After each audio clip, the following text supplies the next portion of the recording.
क्या करूं, मेरी मोटी कमर का सब मजाक उड़ाते हैं। माँ जी तो ऐसे करती है जैसे मैं कोई डायन हूँ। ना कहीं साथ ले जाती है, ना ही किसी से मुझे मिलवाती है। अरे मीना, तो कोशिश क्यों नहीं करती कि तेरी कमर थोड़ी पतली हो जाए। अब देख ना, मेरे ऑफिस में भी उस दिन तेरा कितना मजाक बना था, याद है ना। मीना को पति से ये उम्मीद तो बिल्कुल नहीं थी।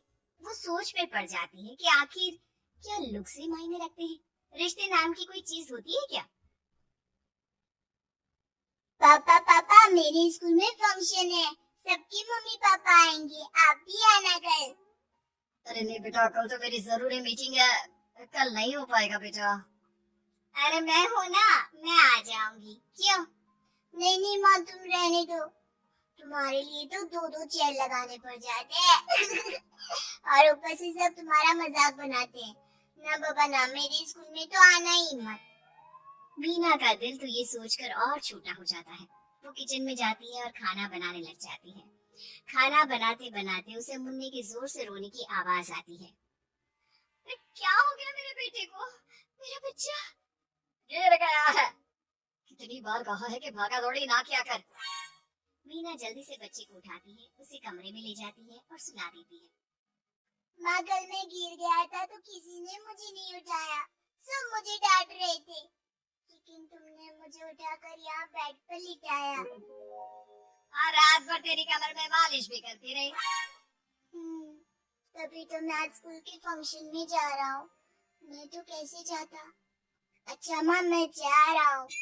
बेटा स्कूल चला जाता है। उधर सास, बहू वो क्या है ना, आज मैंने घर में कीर्तन रखा है। तेरी कमर के कारण मैंने सबको बोल दिया है कि तू मायके गई है। तू जानती है ना कैसे तेरा मजाक बनाते हैं सभी। बहू कुछ नहीं कहती। पर माँ जी, कीर्तन में बैठने का तो मेरा भी मन था। हाँ तो किसी और शहर चली जाना जहाँ तुझे कोई जानता ना हो। वही किसी मंदिर में बैठ कर ले लेना हरि का नाम। अच्छा जा, जल्दी से काम पर लग जा। मीना को सास की बात पर रोना आता है, लेकिन देखिए किया भी क्या जा सकता है। हमारे यहाँ तो ये रिवाज है ना, जिसका चेहरा अच्छा वो राजा, नहीं तो सब रंग। घर में औरतें आने लगती है, सब एक एक कर कीर्तन में बैठ जाती है। अरे मुन्ना, जाकर किचन में मैंने प्रसाद बना कर रखा है, ले आ। अरे क्या क्या कर लेती हो बहन जी, एक तुम्हारी बहू है बस कमर का कमरा बनाए बैठी है। ये नहीं कि ससुराल में रहकर काम काज निपटाए, जब देखो तब मायके की हवा खाने पहुंची रहती है। तभी दूसरी कहती है, मैंने तो घर में मना कर दिया था कि कोई खाना नहीं खाना। बहन जी के घर कीर्तन है, मैं सबका खाना लेकर आऊंगी, लेकिन यहाँ तो लग रहा है कि प्रसाद के भी लाने पड़े हैं। अरे कर दी ना पागलों वाली बात, खाना भी बना के रखा है मैंने। अरे कमला, जा जाकर कीर्तन के बाद जो मैंने खाना बनाया है ना, सबको लगा देना। अरे बहू से ज्यादा तो आपके साथ ये कमला ही रहती है। हाँ तो क्या अब नौकरानी से करवा देती बेटे की शादी। कमला किचन में जाती है, जहाँ बेचारी मीना पसीने से तर खाना पीना और किचन के काम में लगी होती है। कैसी हो भाभी? ऐसी सास के साथ कैसे गुजारा कर रही हो? पता है बाहर कह रही है कि सारा खाना और प्रसाद उन्होंने बनाए हैं। अरे कोई बात नहीं ना कमला, वो क्या है ना, मेरी कमर मोटी है, इसलिए वो मुझे किसी के सामने नहीं ले जा सकती हैं। अरे तो मैं कौन सी सुस्मिता सेन हूँ, लेकिन देखो मेरी सास मुझे कितने गर्व से मिलाती है सभी से। देखो मीना भाभी, आपको सबने ये बता रखा है कि आप अच्छी नहीं हो, सुंदर नहीं हो, लेकिन बात ये कि आपका चेहरा इतना प्यारा है कि क्या कहूँ। पता है भाभी, आपके चेहरे की नूर से तो सारा मोहल्ला रोशन है। मीना को बहुत दिनों के बाद किसी के प्यार के दो बोल सुनने मिले थे। वो खुश हो जाती है और कमला से दिल से बात करने लगती है। पता है कमला, जब मैं कॉलेज में थी ना, तो एक बार मेरी तस्वीर अखबार में छपी थी।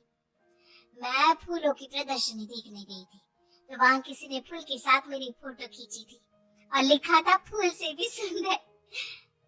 लेकिन अब अभी भाभी आप ऐसी हो, फूल से भी सुंदर। अरे कमर मोटी है तो क्या हो गया, ये सब में सारी खूबियां होती है। अपनी सास को ही देख लो, ऐसा लगता है जैसे चूल्हे में कोयला जल गया हो। भैया भी माना पतले हैं, लेकिन है तो माँ की तरह काले ही ना।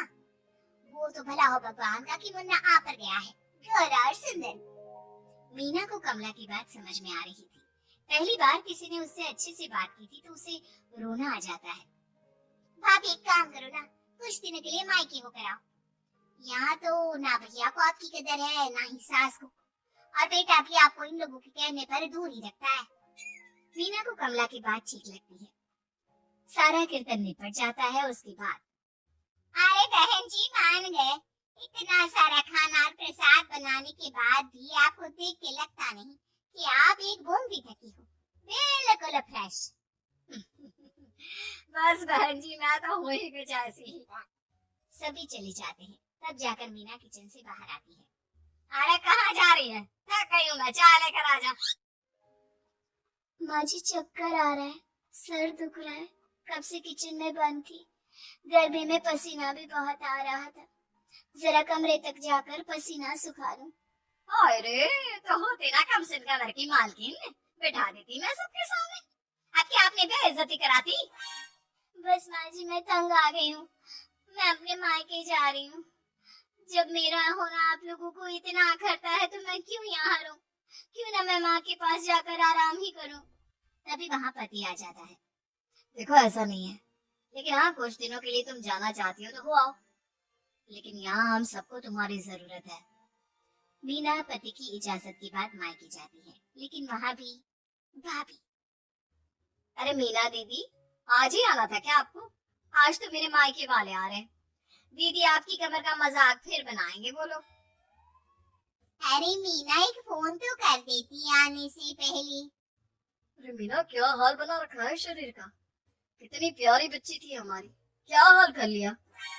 मीना को दुख होता है, वो घर के अंदर जाती है जहाँ।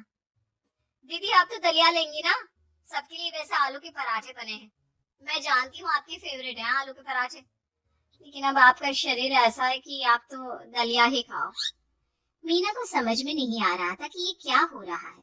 हर कोई जो अपना है वो क्यों उससे ऐसा व्यवहार कर रहा है। मीना दुखी होकर पास में रहने वाली अपनी सहेली के घर जाती है। सहेली का पति बोल पड़ता है, अरे ये कौन है? कौन है ये? मुझे इसी की तो तलाश थी।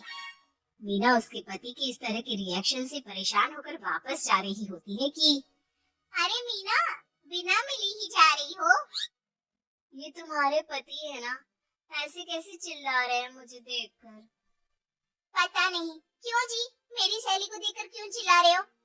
अरे रीना मेरी फिल्म की हीरोइन मिल गई, यही तो है वो लड़की, प्यारी सी सुंदर सी मोटी कमर वाली। अरे हाँ, मीना तो बिल्कुल उस लड़की जैसी है जो आपकी फिल्म की कहानी है। ये क्या बोले जा रहे हो तुम लोग? मीना मेरे पति बहुत बड़ी फिल्म के डायरेक्टर है, पता है ना तुम्हें? और मैं एक बहुत बड़ी फिल्म बना रहा हूँ शाहरुख खान के साथ। मैं चाहता हूँ कि तुम उसकी हीरोइन बनो। हाँ मीना हाँ, प्लीज ना मत कहना, और इसके लिए तुम्हें करोड़ों रुपया भी मिलेंगे। मीना मन में सोचती है कि जो दुनिया उसे मोटा और भद्दा कहती थी, उसे जवाब देने का यही एक रास्ता है। मीना फिल्म में काम करने के लिए हाँ कर देती है, और फिर सारे शहर में मीना की फोटो शाहरुख खान के साथ लग जाती है।